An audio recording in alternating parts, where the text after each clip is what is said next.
Are we ready, boss? The mics are hot, Mr. Chair. Welcome to the Citizens Advisory Committee meeting. And we'll start with self-introductions. We'll go, Jill. On there. Angela Conti, Transit Paratransit Coordinating Committee. Eris Weaver, Sonoma County Bicycle Coalition.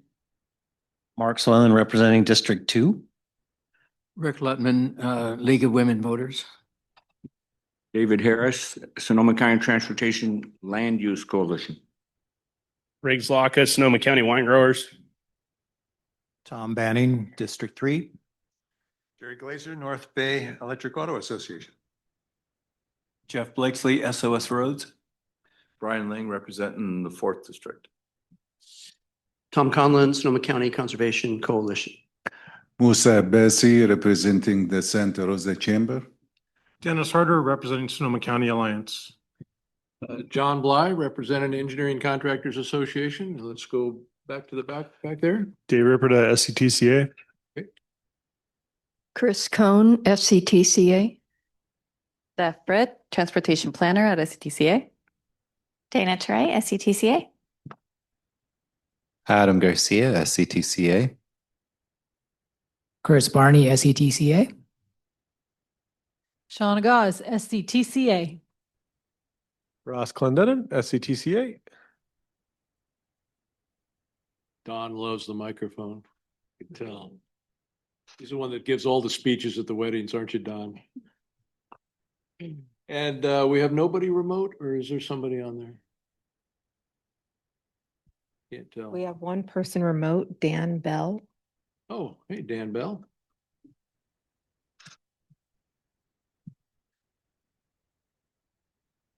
Okay.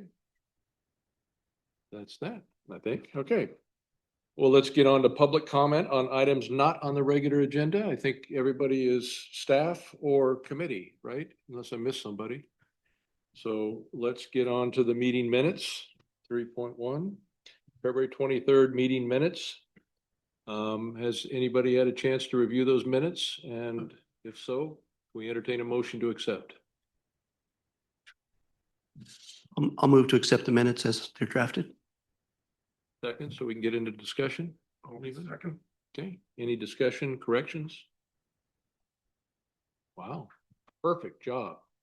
All right, seeing none, we'll call for the question. Do we approve the minutes as recorded? Why not? Okay, good. Anybody contrary to that? I want to abstain. I wasn't here. Well, that's okay. No, it's not. I have no idea what happened. All right. We talked It's all about you, could be Rick. fake news. Yeah, we talked about you the whole time. That's right. All right, minutes are approved. And now we go to CAC Chair, Vice Chair election. How do we do this? I will explain and just briefly, I believe Dan Bell is attending as a member of the public, just in case. Okay. So Mr. Bell, if you do want to weigh in on public comment, just raise your virtual hand. The mic a little closer to your mouth. I am sorry. I can also project generally. But so we are, in past years, the chair, vice chair elections got pushed off a long ways, but we looked at the charter and they are yearly. So we're doing this again. So basically, since we haven't got a quorum and it has been agendized, essentially we will put out a call for open nominations for chair. We'll see if there's any nominations. Members may nominate themselves. And then we'll repeat until there are no further nominations. We will close nominations, and then we will do a roll call vote in which if there's just one nomination, it'll be a yes or no. But if there's multiple, you will name who you would like that to be. And then we will call the roll and see who receives the majority, declare a winner, and then we will do that again for vice chair. Yeah. As a point of information, can you tell how long each of you have served in the current position? I have no. You don't know how many years? Several years. Mark, I okay. know Dennis probably did it and A few years, I don't I remember. believe you're 4 years, Chair Bly, I believe. Dennis did it for what? he hasn't been on there for 4 years. Well, because Because I was, no, I only took this over 2 years ago. Only been 2 years, it seems like. Yeah, that's, I 6 know or how 7. blissful it is, but anyway. And so, yeah, you've been there 2 years. so confused. How many years did you do it? Many.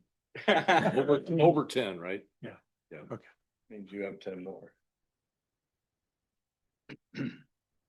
I nominate Ling just for that comment. I'll nominate, John Bly to continue as our chair.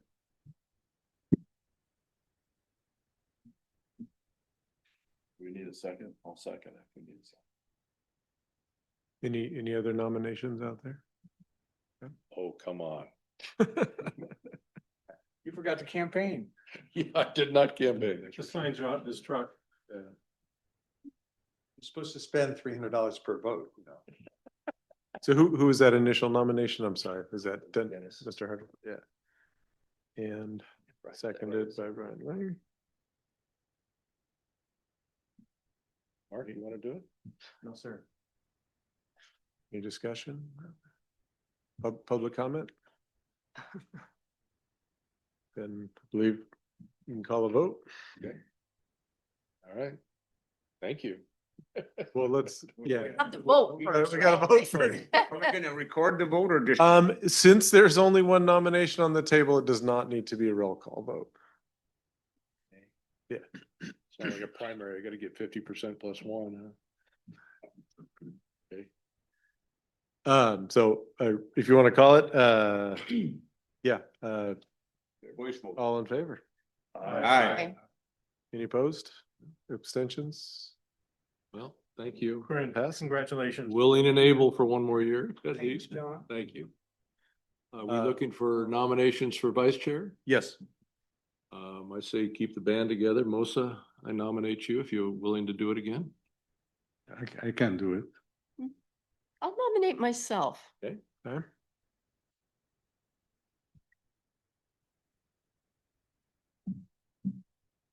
Any others?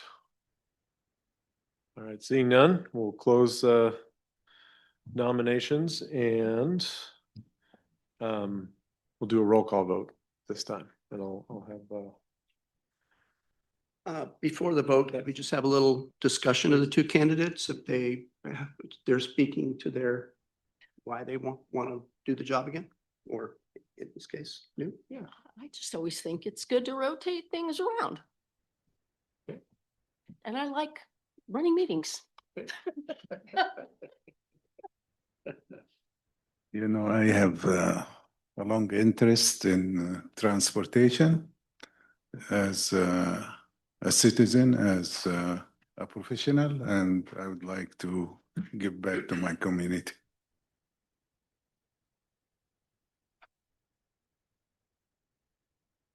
Can you vote for more than one? I don't believe so.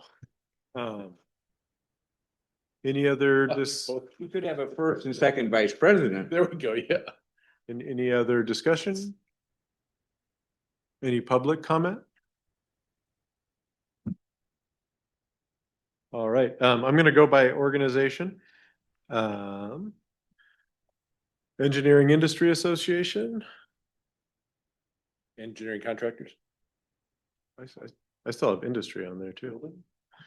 Is it buildings? Building, I said it wrong. Building Industry Association. Okay, gotta get two names. I'll vote for Musa to continue. Okay. Engineering Contractors Association. No offense at all, but I'm gonna stick with Mosa just because it's been that way for, Dennis said, at least 2 years. Seems like 6. It's more than that. League of Women Voters, Sonoma County. On behalf of the League of Women Voters, I guess I better vote for Eris.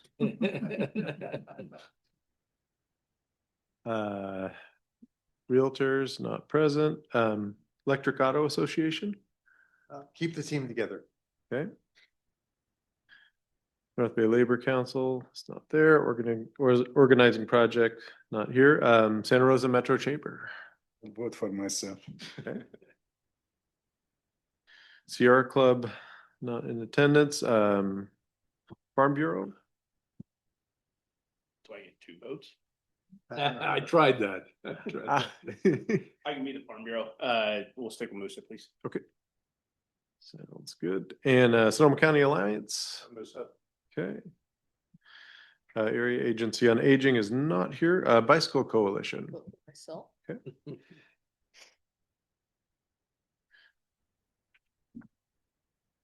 Let's see, Sonoma County Conservation Coalition. I'm gonna vote for Eris. Okay. I'll vote for something new. Thank you.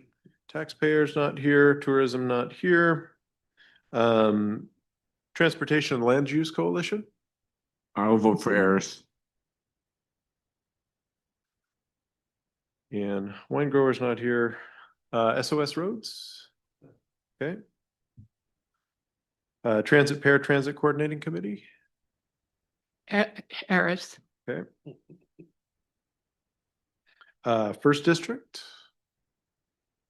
Sonoma County. I don't see Tim. Second District. Abstention. Okay. That's All a right. no win for me. Got it. Third District. Okay. Fourth. And the Fifth District. Eris. Okay. We do have one online as well. For public comment, It looks like Steve Bertolo. if you'd like to give a comment, Steve, while I tally these. Well, can I vote for Mosa from here? Not currently. I will have some information about remote attendance in a further item, but it does have to either be previously noticed or use in one of the teleconference options. We have you as a member of the public today, Steve. Sorry about that. No problem. I'm sorry. All right, one moment. So make me do math.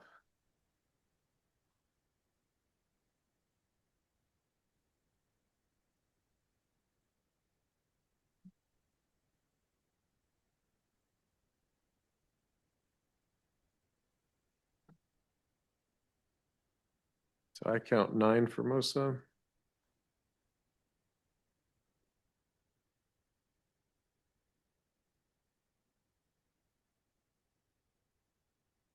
And 6 for Eris. So Mosa takes it. Eris, the North Bay Electric Auto Association is always looking for vice presidents.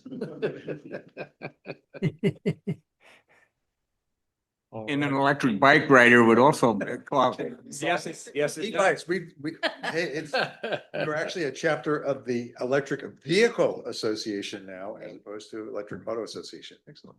Well, we don't need to move the mics around since the appointments stay. So thank you very much. All right, thank you. Well done. Thanks all of you for stepping up and showing some confidence in me again. Appreciate it.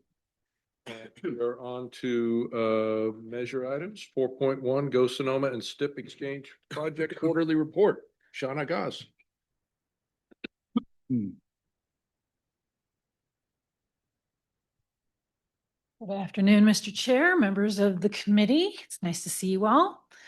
This is just an informational item. It is something that you see on a quarterly basis. It is the fact sheets that are provided by each of the Go Sonoma project sponsors to SCTCA. And we have taken these to the Technical Advisory Committee already. We have received some comments and have made minor adjustments, typographical errors, that sort of thing. But we are planning to take these reports to the board in April. So we bring them to you for informational purposes and to allow you to review and ask any questions that you might have.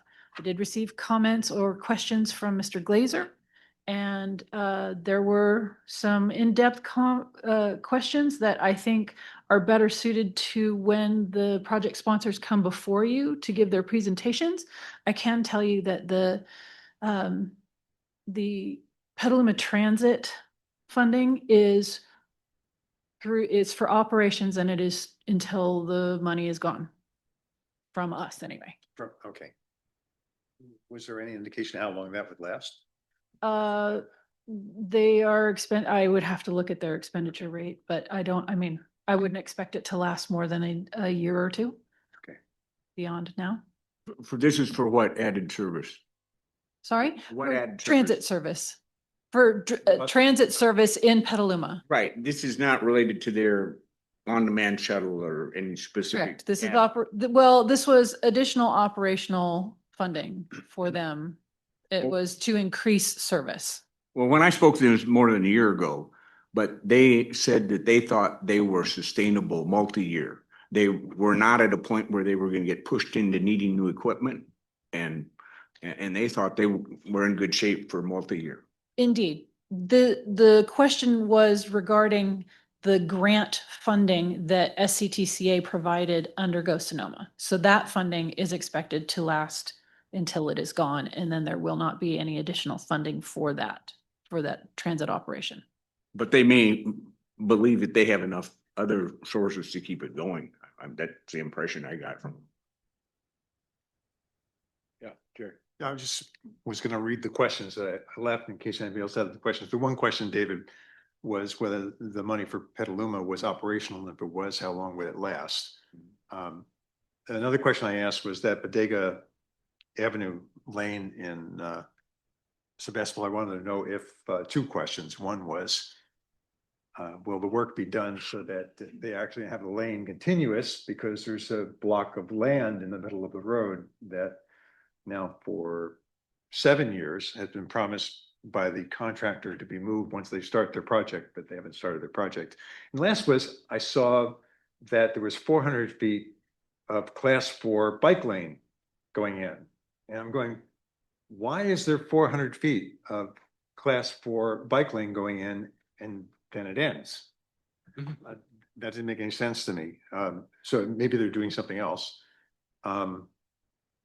On the airport, the question I had was, we've been discussing the roundabout, but the project that was put there didn't include the roundabout and might be influenced by it. And I want to know if the timing on that was going to look at it and make sure that they wouldn't have to tear everything up that we're just spending money for in order to accommodate the roundabout. And the last of the questions was the 101 Drive Creek road interchange. I was just wondering if there was more development happening there, and that was the reason for improving that interchange today. So those are the questions I asked. And not very probing. Okay, Tom? So related to the transit question, in City of Sonoma, we've been talking about transit services being improved. We know that we're paying twice as much now of our sales tax to transit. I was wondering, what is the metric that we can be using to gauge the return on that additional investment? And David, if you're ready to answer that question for me, I'm really eager to hear a good answer for that. Mr. Chair, if I may, this question may pertain to a future agenda item or for a future topic. It does not pertain to this item on the quarterly reporting. Very, very well. It is a hot topic that we're exploring in the City of Sonoma right now, and I just want to be articulate. So looking forward to having that resolved in the future. Ask you a question, Tom. What would you say would be an appropriate metric? Well, I know we have transit experts on staff, and so I want to be representing that best practice of metrics tracking. And as we look at these fact sheets, it'd be nice to have that. We've talked about metrics in the annual report and some other places over the time, but as we are thinking about how much investments are changing, especially in transit and especially in, I guess, locals repairs. We have some metrics in repairs, I understand, but I don't understand the transit world well enough to be able to represent that to my community in Sonoma. The other thing I wanted to note is that on the City of Sonoma citywide safety, bicycle and pedestrian improvements fact sheet, this this is the old fact sheet. It really hasn't changed from what I can tell. And my understanding is the city's substantially reorganized what they're planning to do. So I don't know, it's supposed to be quarterly updated, and I'm just curious how do we have to bird dog that? Do you bird dog that? No, Or we you're- responsible, the city do it? So it's an artifact of the way that our quarterly reporting happens right now. It's provided in one format and then is transferred to another format. And so when that happens, not everything is caught. So I can go through and make sure that what's represented in the fact sheet is representing what is currently being proposed. I do apologize for that. Thank you, because it's a little confusing in the Sonoma because we have had so many changes to our Fair, program. absolutely. Thank And you. I will make sure that that happens before it goes to the board. Fair enough. Thank you. Any other questions, comments? All right. Thank you, Shauna. Thank you. Breton. Oh, there you are. You were hiding back there. Sorry, I was hiding in the back. Go Sonoma and Measure M financials. We're way ahead of schedule there. I'm telling you, we are Don't 450. jinx us. That's why you got reelected. How did we do that? Is there a ball game on it or something? Go ahead. I was almost caught off guard myself. I feel like we're running like 20 minutes early. Okay, let's see. So this will be a fairly non-eventful Measure M and Go Sonoma financial presentation, a quiet month in February. As you see, it's the month ending February 28th, 2026. So the packet materials presented to you are the same as the standard packet materials, the Go Sonoma balance sheets and then cash flow reports, and then the same for Measure M, balance sheets and cash flow reports. And so this presentation will sum up most of the material provided. So for Go Sonoma, we received $3,351,000 in revenue in February, and year-to-date revenues are now $16,581,593. And the expenses were much lower than last month, $220,501, with year-to-date expenses now $6,915,000. And Go Sonoma sitting with a cash balance of $13.5 million.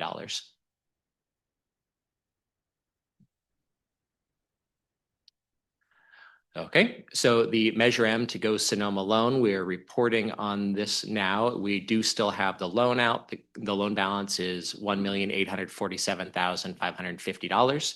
And if it were repaid, Go Sonoma's cash balance would be $11.6 million, or just about. And the Go Sonoma admin cash balance, if you notice, is negative $69,543. This is because the Go Sonoma admin fund paid back the Go Sonoma election costs at the end of last year. So it's carrying a negative cash balance, and I expect it to be negative for another 2 or 3 months. This is expected, and it's what we worked out with the auditor controller. So the February revenues, entirely sales taxes for Go Sonoma.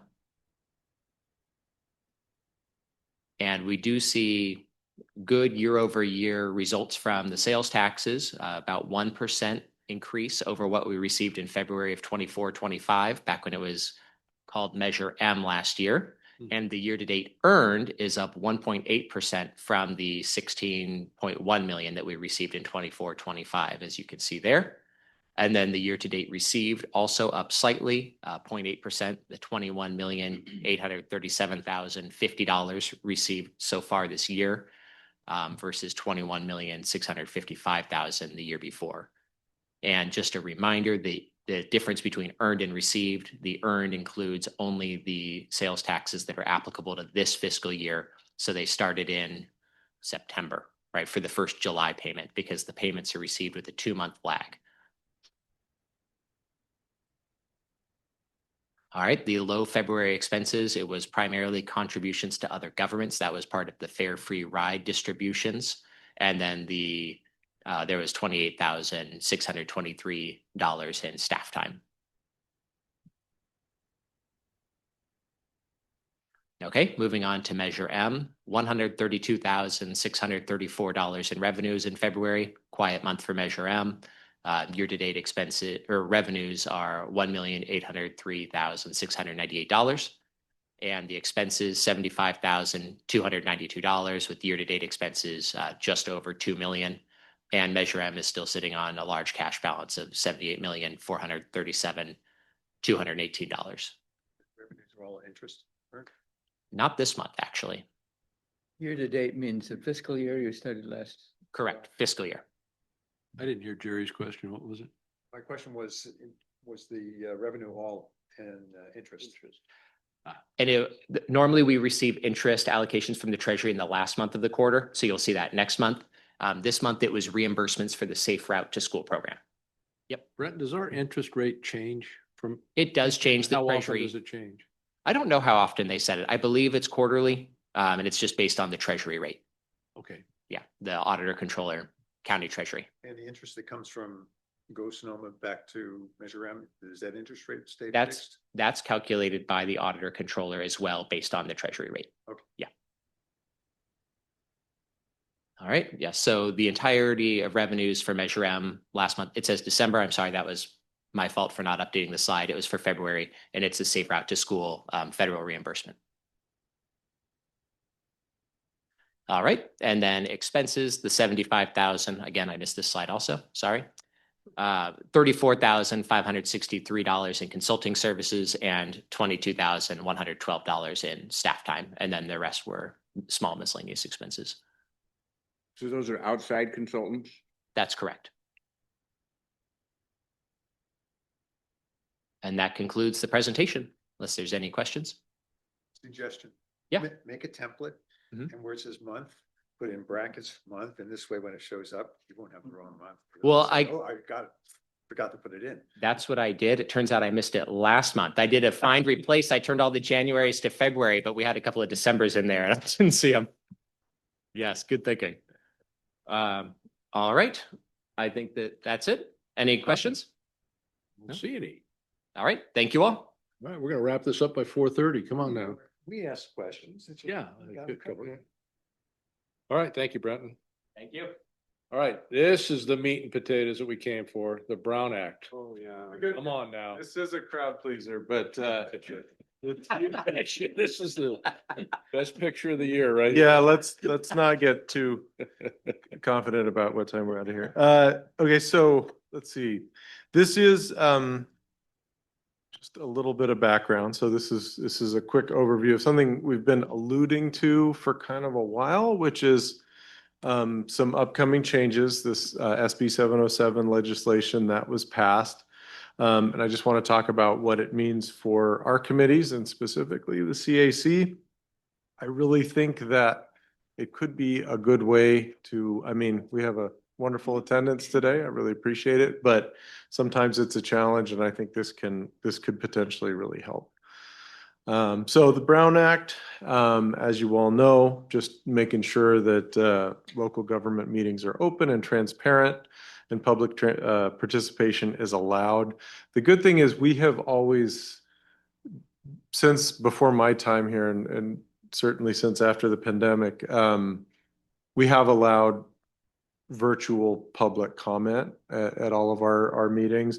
That is a big change for some other agencies that you'll see newspaper articles about. That's not a change for us. The only change for us is we've switched to the webinar format, which is more of kind of it's a little more protection. It does make for a little more work on the back end. But the updates to the rules, basically it updates and consolidates the teleconferencing provisions, gives a clearer framework for participation, and gives, most importantly, some additional options for bodies like ours. And it is authorized through 2030. So eligible bodies, we can use teleconferencing if authorized by the parent agency. That has happened. So the board did vote at the last meeting in March to do that. Basically, it applies to bodies that are advisory only and do not take final action. So even though CAC does deal with financial topics related to the tax measure, our legal has determined that we're not making final action. that it is applicable. Because those final actions get made by the Board of Supervisors. Correct. Yeah. And this, so they have, yes, exactly. Thank you. Okay, that's a question. Thank you, Tom. Yeah, the SCTCA, our board, Okay. which okay, does have 3 supervisors, but is okay. entirely Because separate. technically, this committee is not a local legislative body. So we're an advisory committee, but the other thing, and what the board voted on, they're considered a multi-jurisdictional agency. So they get some other options, but we get more essentially.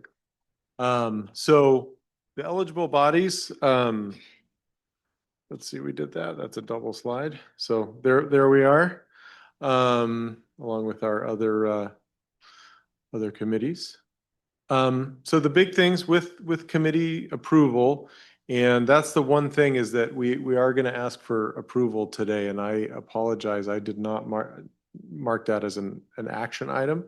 But I do want to take a vote on this if possible today. It's the Brown Act. Yeah, that is a question. It's on the agenda. I'm not sure who the yeah, it doesn't, I didn't say, it's just a report essentially. So we'll have to think about how to do that. That's a very good question. Yeah, Where does this say that? I'm sorry, I'm looking at. on the agenda. Brown Act update. Yeah, it just says update. It doesn't say, Oh, it does say. It we'll does, vote. okay. Good. thank you. I was getting. You have to give written warning that there's going to be a Right, vote. exactly. It's got to be agendized. Done. Yep. It's here. Yep, apologies for the indecision here. So the big thing is, and the big change is that you will have the option as members of attending this meeting virtually, provided that the vote happens. The other thing is there needs to be a public meeting location. So we will conduct this meeting exactly the same. This room will be open, we'll be in it.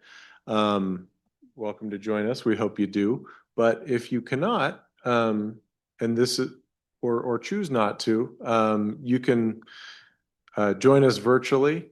And essentially you do need to have video and audio both ways. And you do need to disclose whether there's anyone over 18 with you in the room. And the other big thing is that if there's going to be a vote or some action taking and there's technical problems, you cannot take action essentially if suddenly a couple people's Zoom fails or something like that. Yeah, that's one thing that yeah, no action if remote access fails. I believe discussion could certainly still continue.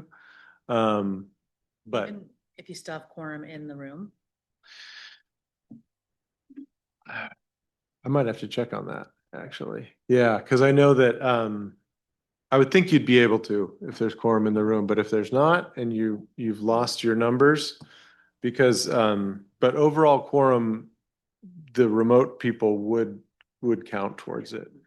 That was the primary question I asked of the MTC and they were researching it as well. So you might check and see if Well, they got an answer. that's the other thing is everyone's kind of seeing who's taking action on this first. And so yeah, you'll see some growing pains, but for us, basically, we just think this really aligns with the goals of SCTCA in terms of driving less, in terms of access for folks that may have a harder time getting to meetings. So that option is now available for us if the committee votes on it. Is there a minimum amount of people that need to be physically present? Is it a different quorum? No, it's the same. It's the same overall quorum. And We could all choose to do this virtually. yeah, I'll be here. So but, you and yeah. Dawn will be in here, and Shauna, you guys are all going to be here.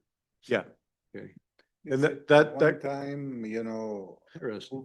no, every time we have. this is separate. So the old Hear the question. What? My question, is it a one-time vote, to approve teleconferencing, or do we have to vote every time? Oh, Yeah, actually it's every 6 months every 6 months? is what I read. And the So- other question, you say public meeting location, with these conditions, is it possible to have a teleconference and you have a staff in that location, yeah? This is the location. This is, So what the- do you this- say advisory committee?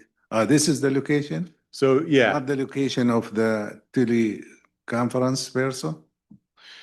No, so unlike the old teleconference requirements, you do not need to notice your home. You do not need to allow the public to access your home, which was a real concern because is your facilities ADA compliant? There's a lot of questions that come up.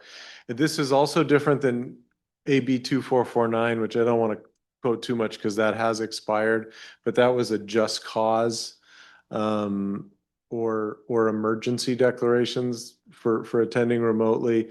That has all been kind of integrated into SB 707. So like board members now have some options for our board, the multi-jurisdictional board, if they have a childcare emergency or a medical emergency or things like that. There's that requires a little either prior noticing for the just cause or for the emergency. It needs to be stated at the beginning of the meeting, and the members do need to approve that. But that's not us. So I hope I answered your question. This would be the public meeting location. This would be the physical location, but the remote, where you are does not need to be accessible or noticed. One thing to point out is before, if we wanted to be remote, we had to say we had a remote location and it had to be noticed. Yep. And then if the telephone line or the Zoom went down, the meeting was over because remote location couldn't, and there may be only one person there. Right. And at that point, the meeting was done. This changes that. Well, I don't think it ends the meeting, but it's, yeah. It used to. Right. No, I recall traditional teleconference which we tried to do certainly with CAAC. I believe we tried to do a little bit here with location, folks in North County or Sonoma Valley or West County.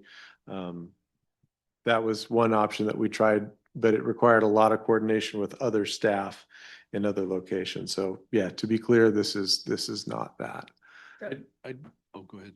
Well, just to clarify, then you said every 6 months we'll have to revote on if we want to continue with this or not. I believe so. That's what it says, but that could be done remotely. How do we then monitor the public as they come into and out of the meeting? Right. So this is something Staff is gonna be doing? Yes. And this by them as.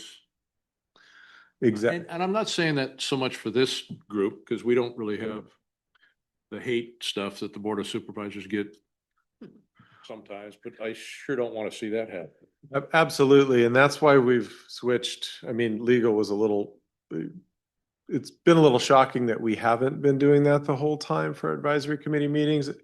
We are going to the webinar format in Zoom, which means members of the public, when they want to give public comment, they will raise their hand, we'll allow them to speak. It'll be audio only. So for the committee members, however, we're going to figure out whether we're sending out links, but realistically, we are going to promote you to panelists. Suggestion on the public comment. Yep. If you just put a 10-second or 5-second lag in there. Yeah, where somebody's going with those comments, and you can just hit stop. Absolutely. Yeah, we're talking to ISD about some options because ISD is actually taking over the Zoom back end for us, which would give us a little bit more security. But yeah, that is firmly in mind, using the webinar format. It will feel a little bit clunkier when you use it, just because we've got to put all the panelists, the committee members will become panelists, members of the public will be public. So, and I don't, or who's comment is that, Smart was doing this during COVID and they had it worked out. So members of the committee had a certain link of which we could talk, and then the public had a whole different access. And it was really as simple as very simple if you want to refer there. That's probably the way that we'll do it. However, somebody always ends up using the public link and you kind of have to search for them in the waiting room, but. And then they kicked me out. Yeah. Then they just won't talk to you. So they said, "Sir, you're in the wrong place." I can't speak for them, but So the only fuzziness here that needs clarification is what happens if quorum is lost due to technical communication problems. Yeah, and I'm gonna That's double been- check that with legal. Okay. Um, I don't think that, it wasn't a question whether quorum was lost, it was a question, was if quorum's lost, quorum's lost. The right, question was if you still had quorum and you lost somebody who was an active participant, committee member, and we still have quorum, can we still have a vote? Okay. I would read that to say no, but. yeah, That's and, right. and I know that our legal did point this out to us, so I want to clarify what that means. But basically, hopefully everyone has some degree of Wi-Fi at home. I'll just say, because like if we were in this meeting and we had quorum, but I had to leave before a vote, you all would still get to vote. So it would. As long as there was still a quorum, Quorum, correct? yeah. Right, It exactly. would So assume the same, but it would be good to get. that I'm hoping clarification. it applies that way too, but I will clarify.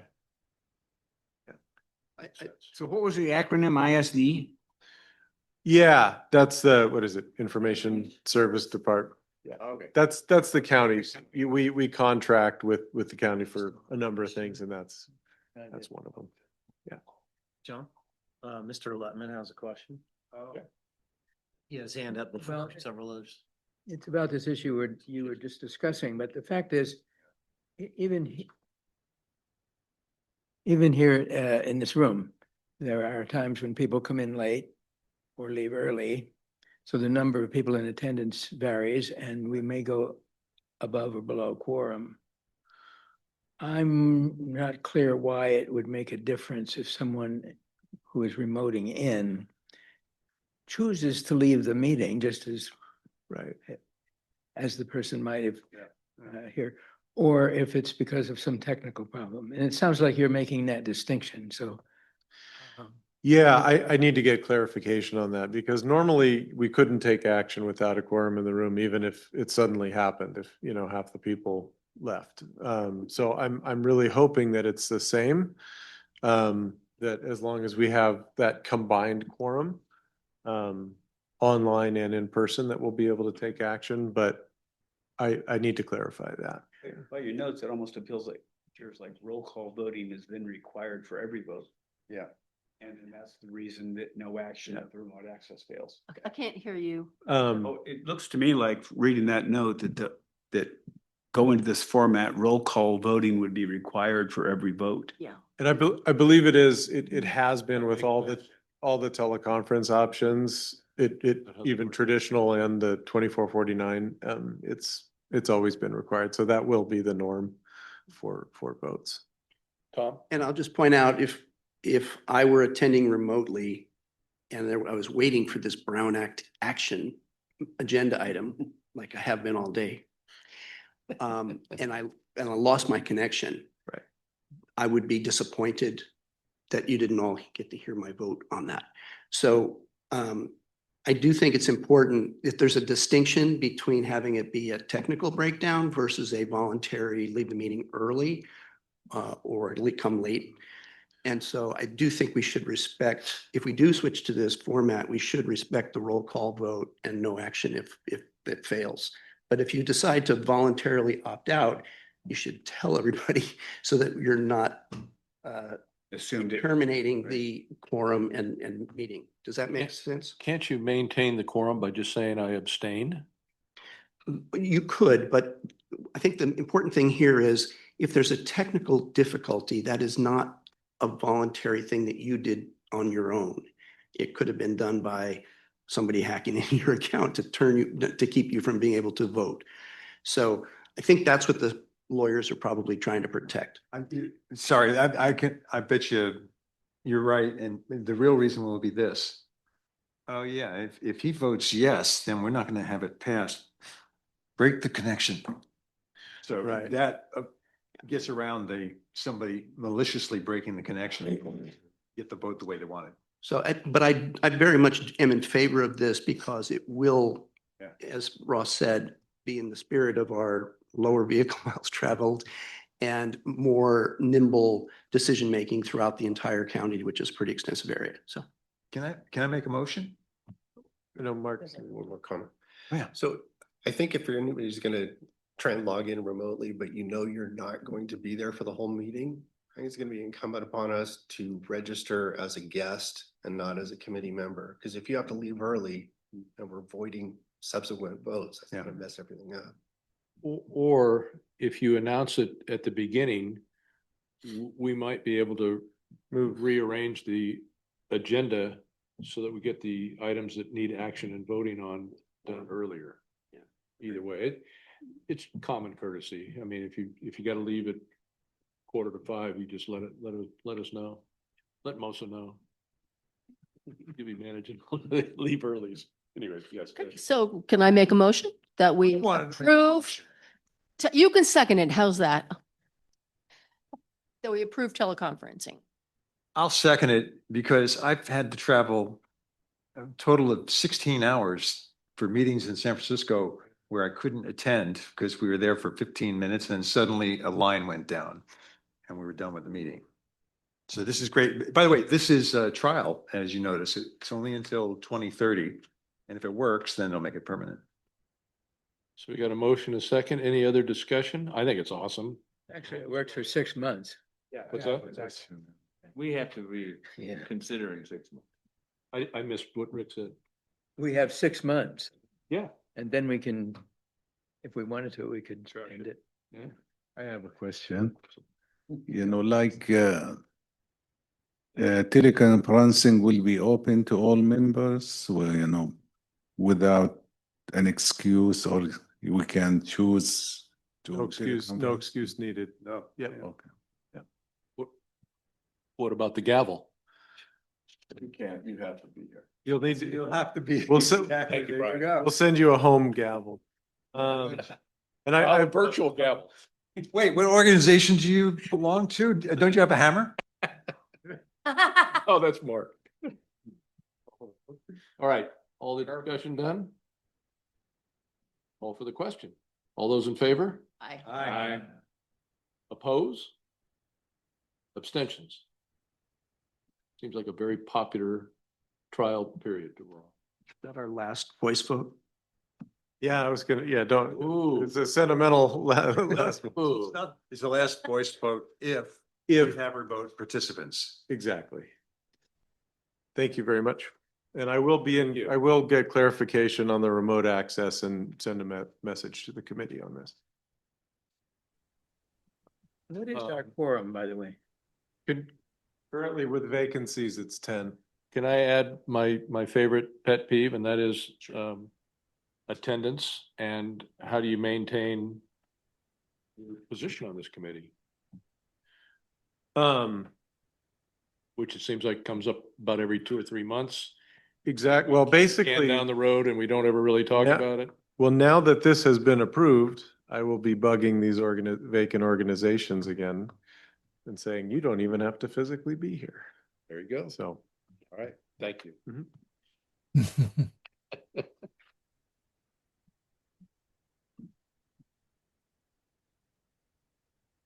Mascots update. All right, Dana. Right. So we came to this committee with information on mascots in June and then again in September with a overall update on local bus service and measure funding. And as many of you may know, the service changes for mascots are going into effect on April 12th. So we just wanted to bring an update to you all on what those are and where that information is found. Attached to your agenda packet are these cards that are, fit into the bus card holder on the buses. And we just got some physical copies in that explains all of the service changes that are happening under mascots. Also in your agenda packet, there are a few links. There's a link to the new SMART schedule that will go into effect on April 12th, the new Golden Gate transit schedules, and the new Marin transit schedules. So just, I think that most of you are very familiar with mascots, but just as a brief recap and overview, mascot stands for the Marin Sonoma Coordinated Transit Service Plan, and it's a collaborative effort among 9 transit and funding agencies to grow ridership and improve service, the effectiveness of the public transit service along the Highway 101 corridor. So it's really focused on the regional service. Riders will experience a more connected transit network with better time connections and more travel options throughout the day in Marin and Sonoma County. So, and also to and from San Francisco. So this is allowing filling of a number of gaps in the SMART schedule that riders have been asking for a long time. So filling some midday gaps and also offering some more early morning and evening service.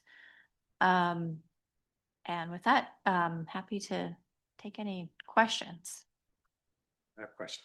Sure. Well, actually, one comment, the night schedule for SMART is a little bit short compared to what 101 used to do. One question, because I run into this often, when the change occurs, can we talk to Golden Gate and make sure the 101 waits until the train gets there? The ferry does a pretty good job. And often the bus leaves about 1 minute before I can actually see the bus pull away as the train comes into the station.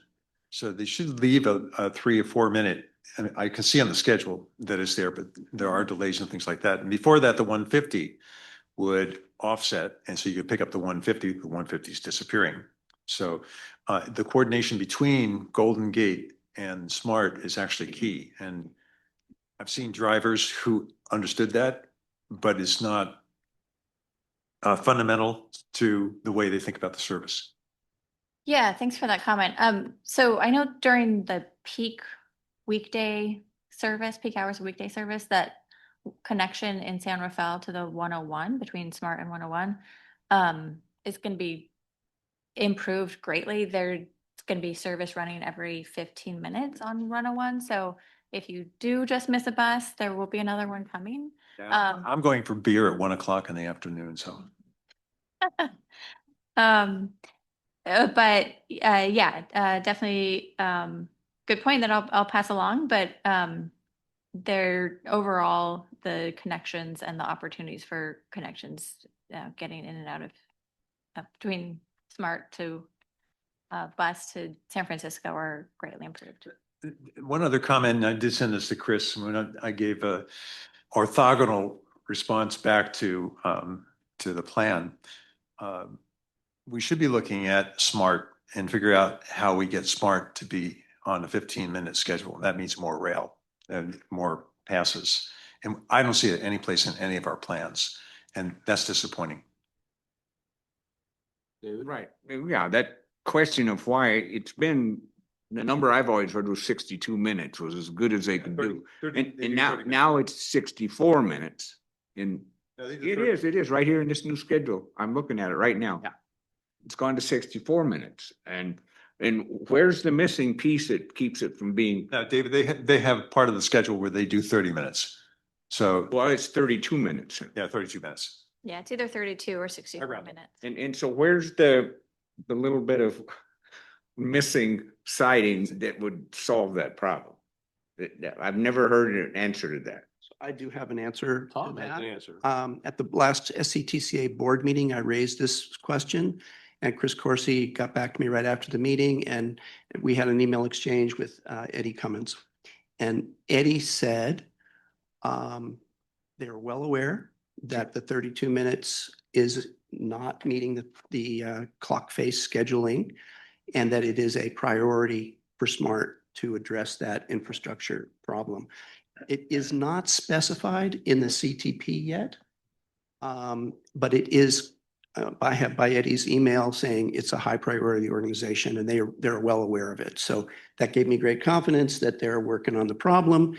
I don't know where it fits in the budgeting process, but that's for us to find out soon. That's right. What I was looking for, Tom, and I figured that Eddie was thinking about that, but we don't show it in the plans. You really want to see it in the plans. We need to see it in the plan to give confidence that the plans are in fact moving us forward into the future, as opposed to just stuck with whatever we inherited. If it's not in our plan, the MTC is not going to look at us and say, oh, we want to send you some money to do that. Well, so Eddie directed my attention to a kind of a larger miscellaneous category that says sidings, double tracking and other miscellaneous improvements. And this is, of course, a 2050 plan that's there. So it's not detailed as to where where that priority will happen and how much will actually cost. Yeah, that's the big question, how Yeah. much it's So gonna that's what we're cost. looking forward to hearing that, but they're studying the costing right now was what he told me. Harris?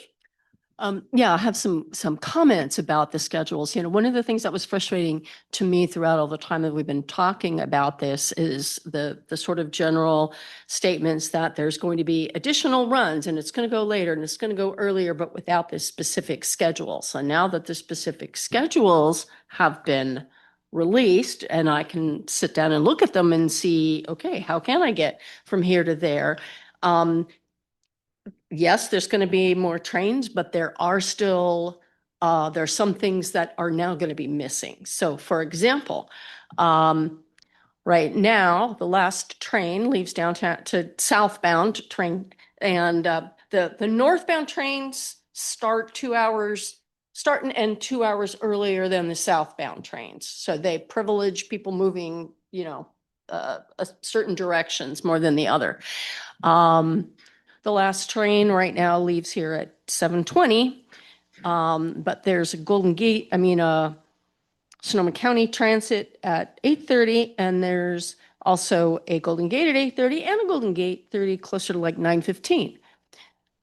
With the new schedule, there'll be an 8:30 train, but the Golden Gate won't be there. So now I have a missing hour of potential southbound going.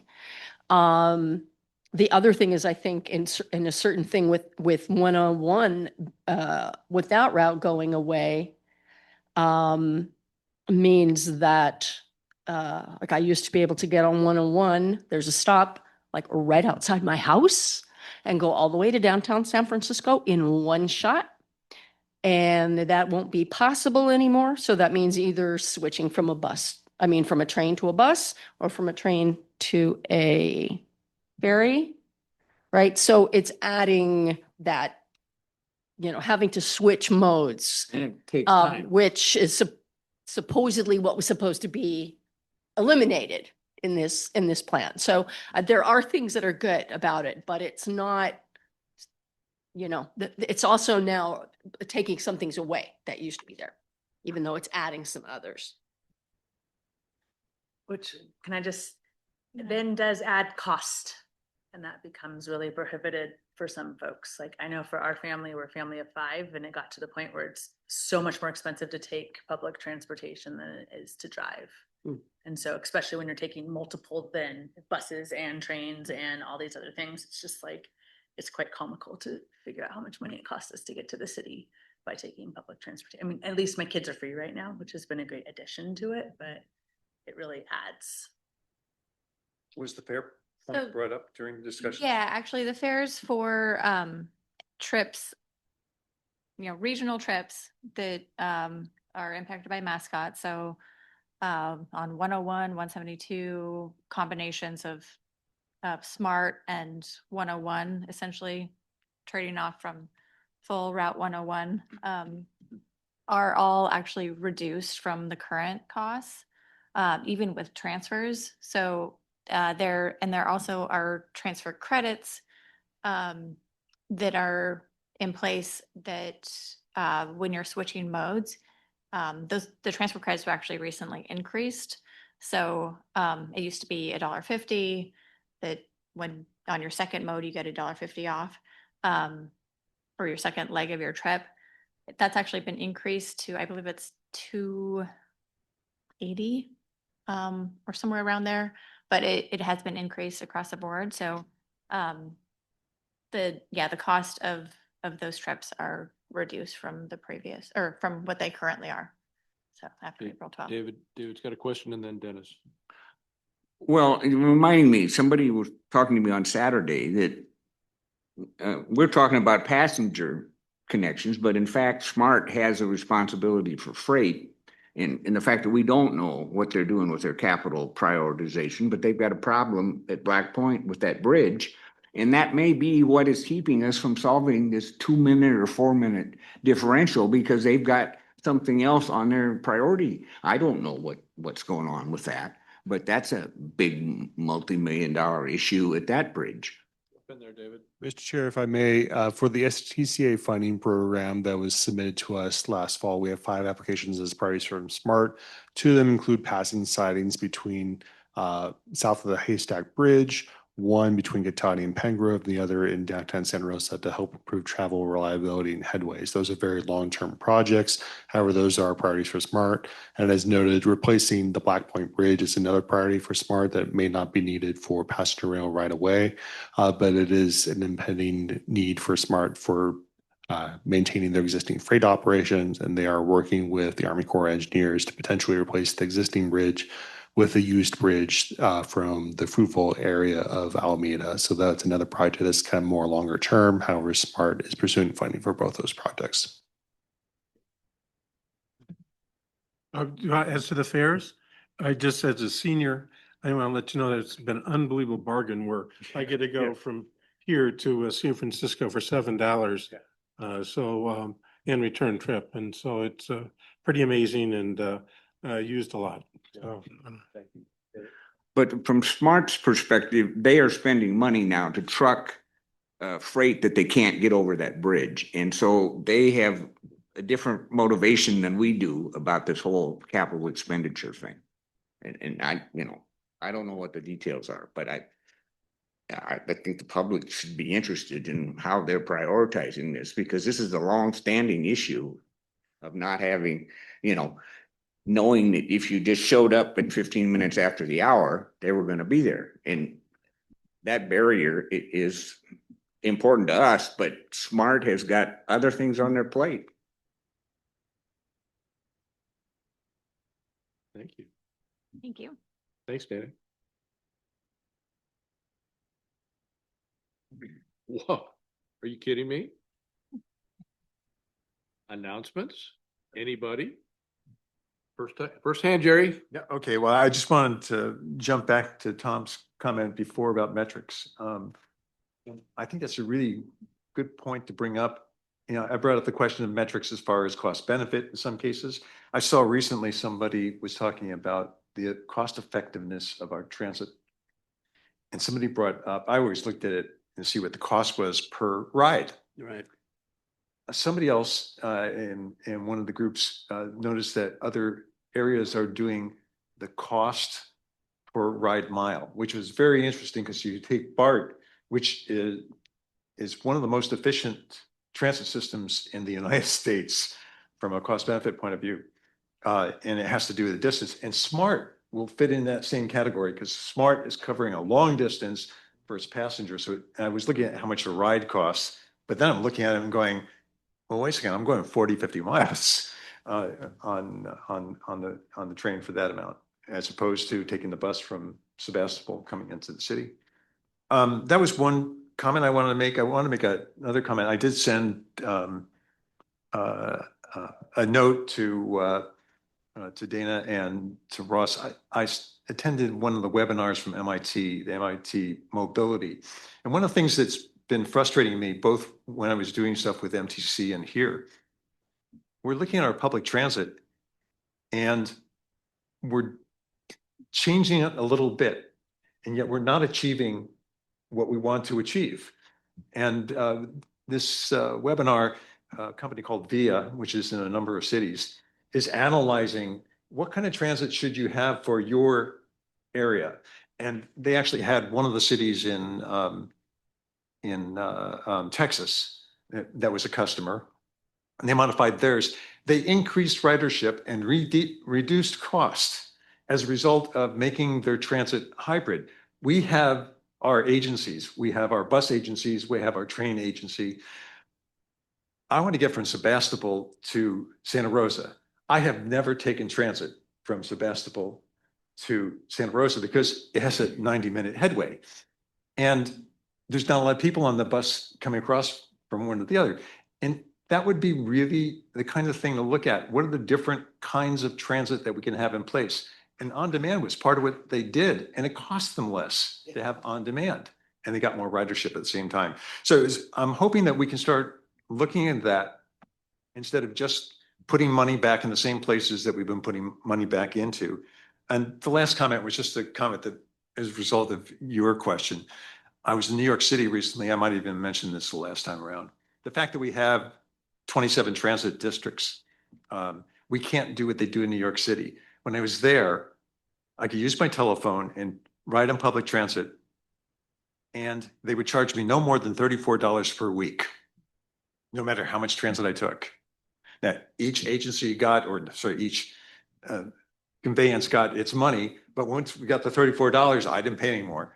And I'm going, that's the kind of thing we want to have in order to make public transit compelling. And we've done the deal so far in a number of places where we go and you do a transfer from one agency to another agency and we reduce the fares. We have to go further to the point where it becomes compelling. And for seniors going to the city, it's compelling because you don't have to pay for the bridge tolls. Thanks. Tom? I just had a quick announcement that Caltrans has fixed the plastic bollards along Highway 12 in the Springs at the Agua Caliente Creek Bridge. But they got mowed down? Well, they were installed probably 3 years ago and they were all mowed down, and Tim Zonner and I were talking about we had some temporary bollards appeared. I don't know exactly where they came from, but they're still there, by the way. The big orange ones are still there. But I noticed that even though they've only been up about a month, the plastic, several of them have already been hit, and the top has a black cap over it so that the water doesn't go down, I guess. Half of them have already lost their black caps. So it's just, we're spending this money. It takes a long time administratively to get these things replaced when they do become damaged, and then they don't even last very long again. So I just make that mention. The other announcement is along my route from Sonoma up here. There was a motorcycle crash and right in front of me. I didn't see it, but fire was there by the time I passed it. And it looked like where at least 2 other cars were involved. Be careful out there, everybody. Yeah. Rick? I'm sorry, Harris. Rick, As you probably all know, that MTC recently approved their Plan 2050. I was quite disappointed at the way at their plans for SMART. I mean, this is 2050. We're talking about 25 years. And I think there's a lot of possibilities for SMART that were just not dealt with at all. There are a lot of long-term needs of SMART to be a valuable part of the transportation picture here. For instance, double tracking, electrification, expanding their freight service, running trains east-west, connecting to the national rail network in Sassoon, connecting to the skunk train in Willits. And by the way, I don't know if you heard this, but the Surface Transportation Board recently made a decision that the California Western Railroad, that's the skunk train, is a common carrier. And that means that the railroad line between Cloverdale and Willits, even though it is not in use now, cannot be rail banked. So the Great Redwood Trail is going to have to leave that track in place. They can't cover it up as they have been talking about doing. And incidentally, they recently approved their long-term plan too. But I think they have to give up any thought of covering up the railroad line, because the STB says you've got to make it possible for that railroad that goes between Fort Bragg and Willits to connect with the National Railroad Network. And the way to do that is through the SMART train. Anyway, I'm just wondering if we could possibly put on a future agenda to talk about Plan 2050 and what we like about it and what we don't. Did we not a little bit already? Well, our interface with it is the comprehensive transportation plan, which Chris is working on and did present to us, I think, last meeting Two or, meetings ago, I think. and we'll be bringing back probably when it's finalized, or at least it'll be before the board. Yeah. What is the schedule for it to come back here?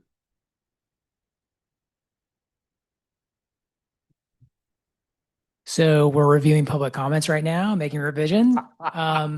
We're planning on taking the final to the board in June, so we'll bring it to the CAC in May. Thank you. Okay, so bike news.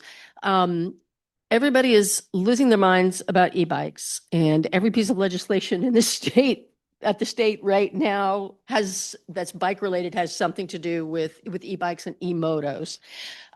We're doing, my Safe Route to School staff is doing a free webinar on Wednesday evening about directed towards parents about e-bikes and e-motos, because that's one of the things that when you see all these kids on e-bikes and they're doing all these things, most of the time what they're riding is not a street legal e-bike. It's an e-motorcycle. It's more powerful than an e-bike, but they're being sold and called e-bikes.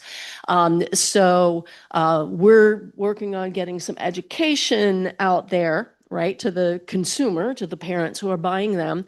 In all the state legislation, the one that we're kind of most looking at favorably, SB 1167 is going to, clarify what the definitions are and go after the manufacturers and marketers who are selling things as e-bikes when they don't fit the legal definition. So all of that has been taking way more mental space than I would like it to, but it's there. We're getting ready to come into, April and May are our busiest months, especially with May being Bike Month. We have, let's see, what other event in April did I want to tell you about? We're having Bike Happy Hour. The 25th is Earth Day. 25th is Earth Day. We'll be at the Earth Day Santa Rosa thing. Our Bike Happy Hour is this Friday. Talk to me if you're interested in that. It'll be at Cuvée Brewery in Windsor. And I think that is it for now. Real quick, we're talking, you kind of jogged my memory about scooters. And that is, for any of you that had kids in soccer in Sonoma County, we lost a major, probably the most major influence on soccer a couple of weeks ago. Marcus Ziemer was over in Germany visiting his daughter. And I don't know the particulars, but I would just hope that as they're modifying all these rules and regulations, they get a little tougher on wearing helmets with the scooters, because that's what killed him. 62 years old. Yeah, the scooters are legally right now already, you have to have a driver's license and wear a helmet to ride those scooters. That's the law in California. And nobody knows that. Germany too. So and it's not very well enforced. Thank you. In my neighborhood, and I hope this changes really fast. We had he was 12 or 13 coming down the road, going through stop signs over 30 miles an hour, no pedals, and with what he thinks is an e-bike. They're not. Class 1 bike. Yeah. Yeah. I got a comment. Yeah, go ahead. So I don't know if did any of you received the survey from Santa Rosa about priorities. There's a survey going around. It gets emailed. You can log on and give them your priorities. You can move up to the mic so we can hear. Oh, yeah, and they kind of lay out the priorities that have been picked by others so far. Police, fire, and roads. Right? Yeah. And in this case, I'm glad to say actually fire, roads, police is what's been told by the community. I was only maybe 1,300 respondents. I'm just hoping that if they get their sales tax increase, that the council remembers the survey and the priorities, because we don't seem to get the same money spent in the same direction as what people say they want. Just want to make that comment. Good point. June 2nd is election day, and the SMART item is going to be on the ballot. Everybody needs to know that, June 2nd. Sales tax measure? Yes. Okay. And I have been a longtime advocate for SMART, But you know, on 101, there's a sign that tells you how many minutes to drive to Roanoke Park, Petaluma, Novato. Is there any information about how long it takes on Smart? No. And you know, who's got the capacity to put some pressure on Caltrans to not just David push the Ruperto, highway? he knows Caltrans, Okay. one side and down the other. Right. Got an answer for your question every time. Make it happen, David. Dave Roberta again. I should note that when we were updating the HUV hour times last year on 101, we tried to work with Caltrans to change some of the messages, encourage carpooling, use transit, and they're very limited on the types of messages they can do based on federal requirements to just kind of have safety messages or travel time messages. So unfortunately, we cannot really work with Caltrans very easily to have transit travel times on the freeway highway system. But it's something that we would like to do, but unfortunately we're prevented from doing so. Well, I was an advocate for seeing that the 101 overcrossing was going to have that kind of info, but now that's all tied up in a court case. The low bidder has filed a case, and I don't, anybody have an idea of what's going to take to unstick that? That's a big deal. I do, but I'm not going to share it. All right. We're adjourned. Congratulations. Years, you're full of baloney. Melissa, how many years have it been? Brian, though. For about 3 years. Still got 20 more to catch up. Thanks for sticking up. You bet. We don't have email address. I saw